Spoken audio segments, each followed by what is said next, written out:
ese waba warigeze gutekereza ko cyangwa se warigeze kumva ko kuba ushobora kuba utamara igihe kirekire udakora imibonano mpuzabitsina cyangwa se ushobora kumara igihe kirekire nyine utagira umuntu mugira n'ubwo busabane bw'imibonano mpuzabitsina ushobora kuba bifite ingaruka nyinshi kandi ingaruka zikomeye ku buzima bwawe bwa buri munsi, ingaruka ndetse utabasha kwigobotora cyangwa se utabasha gusobanukirwa.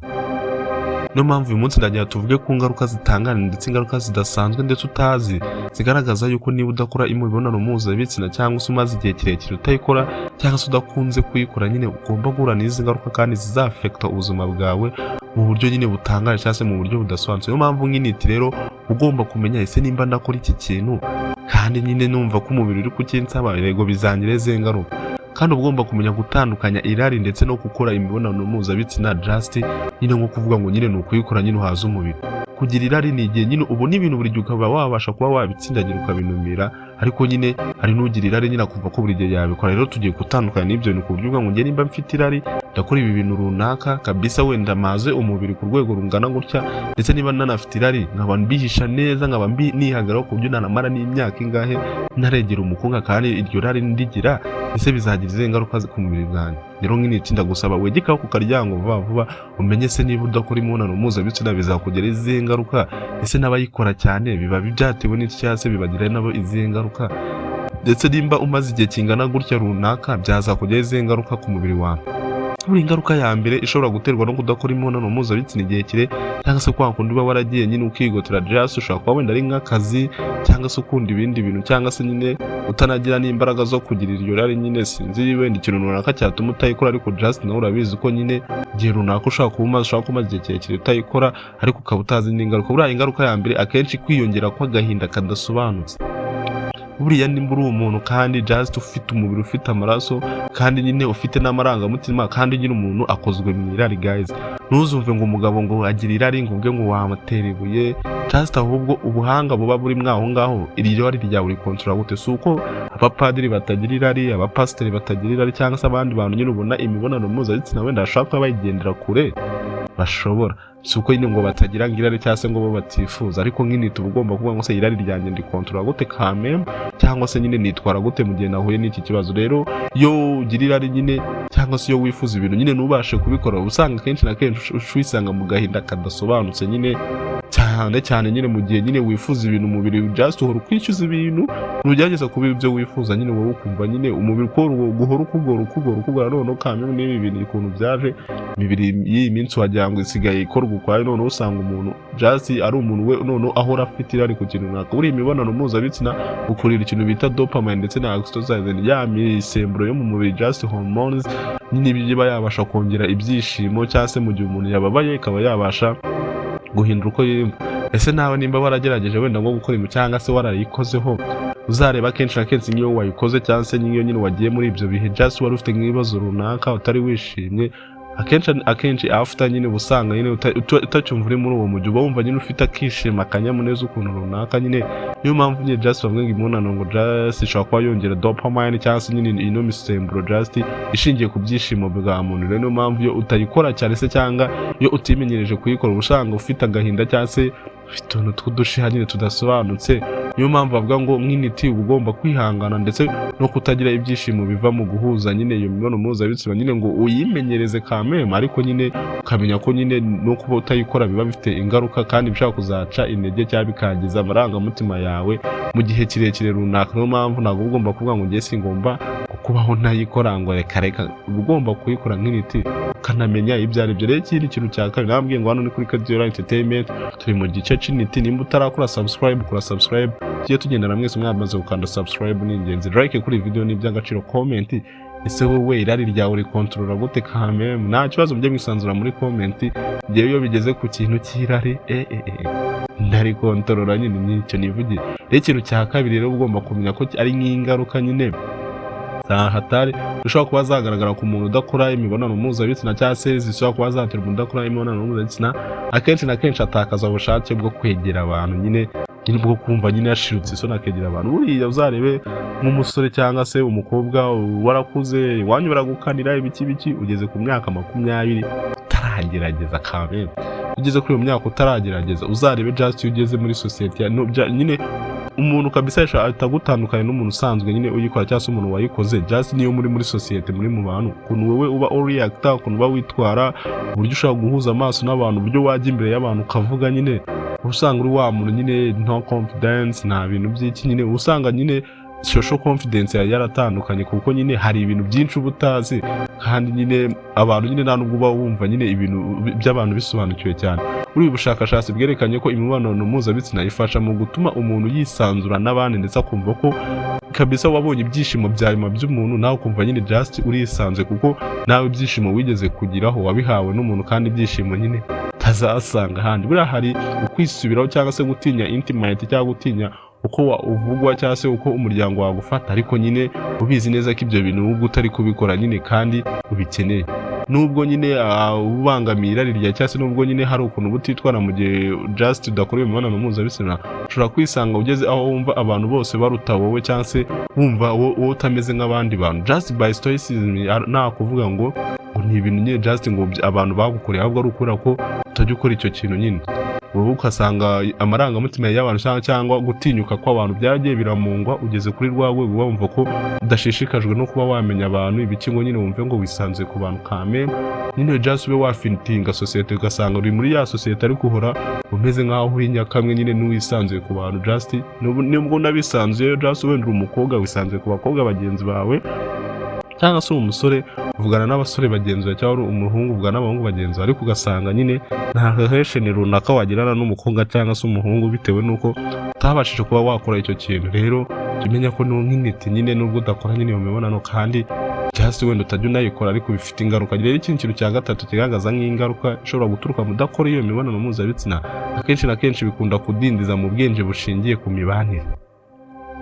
kijya kumera nka kiri icyo bita relation intelligence lag. Buriya iyo udakora ino mibonano mpuzabitsina ari ibintu byinshi guys, byinshi uba utazi ku muntu, ndetse n'ubuzi n'ukuntu wabana n'abantu just nyine by scientifically nyine barabisobanura. Buri mibonano mpuzabitsina ni igice kimwe cy'ubwenge bushingiye mu kumenya ese no kumva nyine umuntu mu buryo bwimbitse, umuntu nyine ukamusobanukirwa. Kuko umuntu ajya gukora kiriya kintu nyine kabisa wamaze kuvuga ngo nyine uyu muntu nimba tugiye gukora iki kintu, uba mwabyumvikanye nyine wamaje gusobanukirwa umuntu uwo ari we, uko yitwara ibiki, kandi muri cya gihe wenda mwagikora byose cyangwa mwagenda icyo gihango, umuntu aba ari kuri rwa rwego ashobora kuba akubwiza ukuri ibintu byose akora, ndetse cyane cyane ku bagabo. Umugabo iyo yageze muri ino situation uba ushaka kuba wamukuramo amakuru ashoboka yose, ariko nk'intiti ntibazayagukuremo wowe ngo wumve ngo kabisa ngo baguteza umubiri uvuge na kari murore, ntibitavuga ngo bivuge nyine ugomba kuba umuntu w'injijuke nyine abantu bakagufatiranya nyine, ariko akenshi na kenshi umuntu uramusobanukirwa pe kurushaho,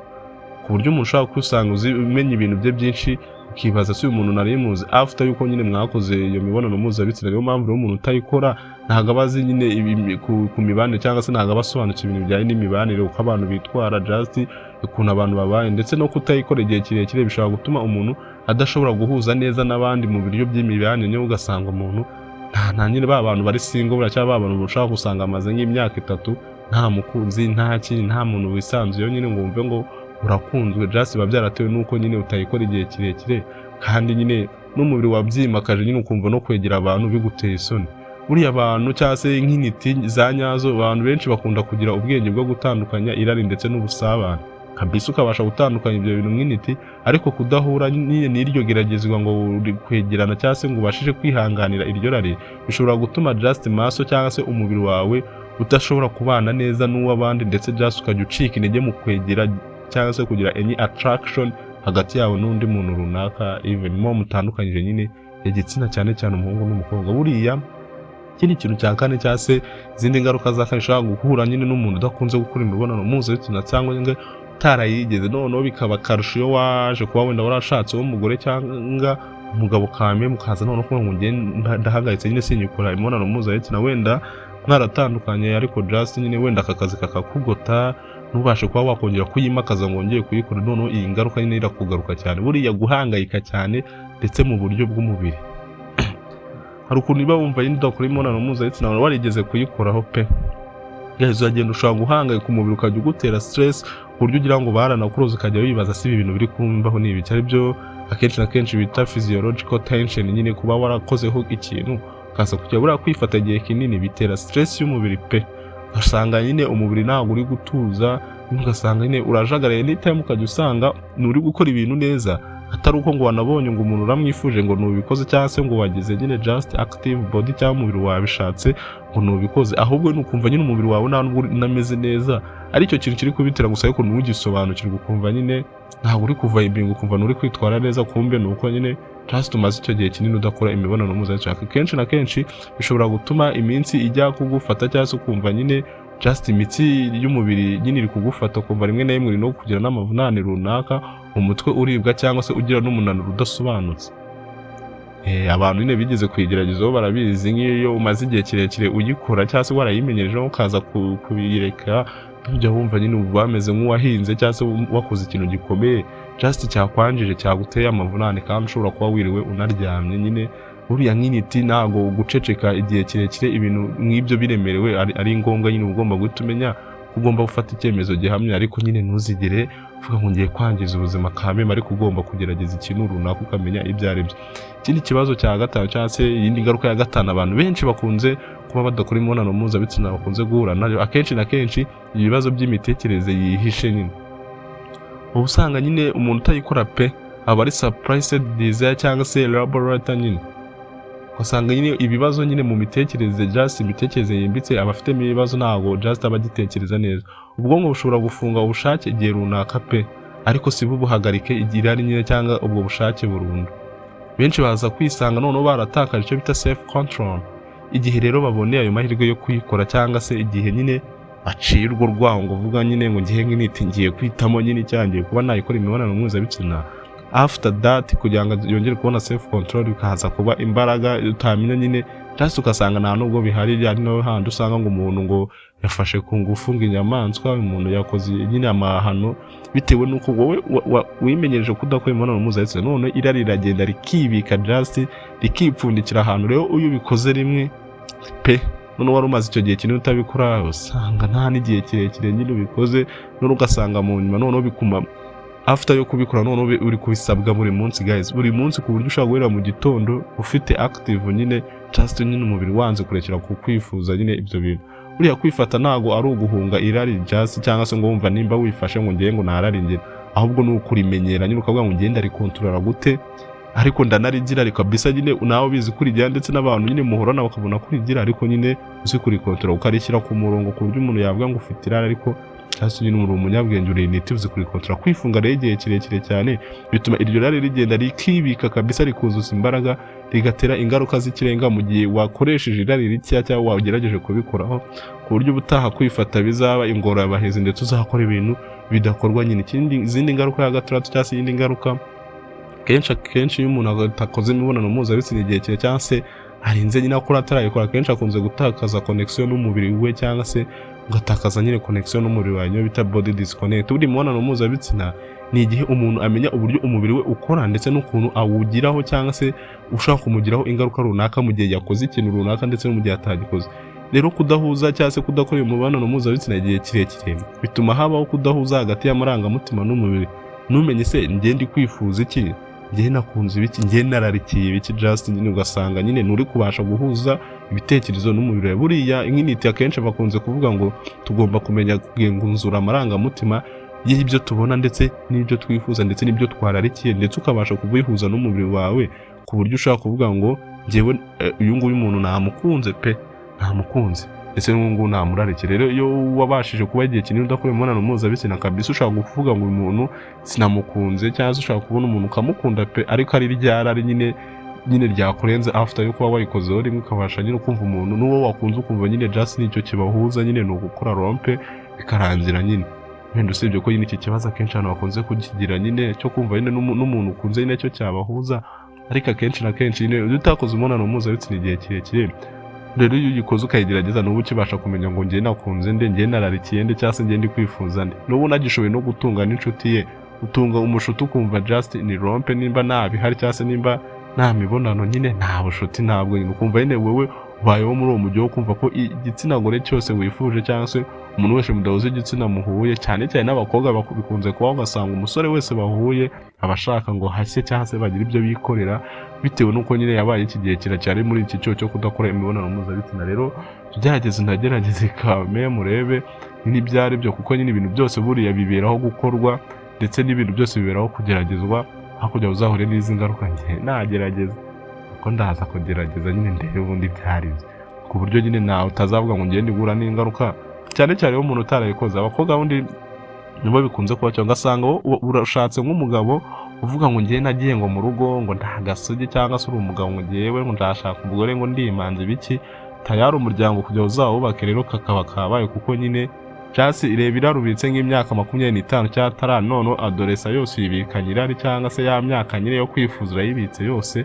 none uhuye n'umugabo none gutya murahuye murabikoze, umva iyo activation yawe azaba kugize ako kanya pe, uzahura n'umugabo kandi nawe n'umuntu yifuza n'abandi aho ngaho, kugira ngo uzabeho utamuca inyuma bizaba biri ku kigero cya 0% agiye, ku buryo kubaho udaca inyuma nyine umuntu mwahuye bwa mbere cyangwa se bwo wakoze bwa mbere pe, ku nshuro ya mbere uzumva ntabirenze, ariko n'inshuro ya 5 uzaba uri kwaza se ubundi ibi bintu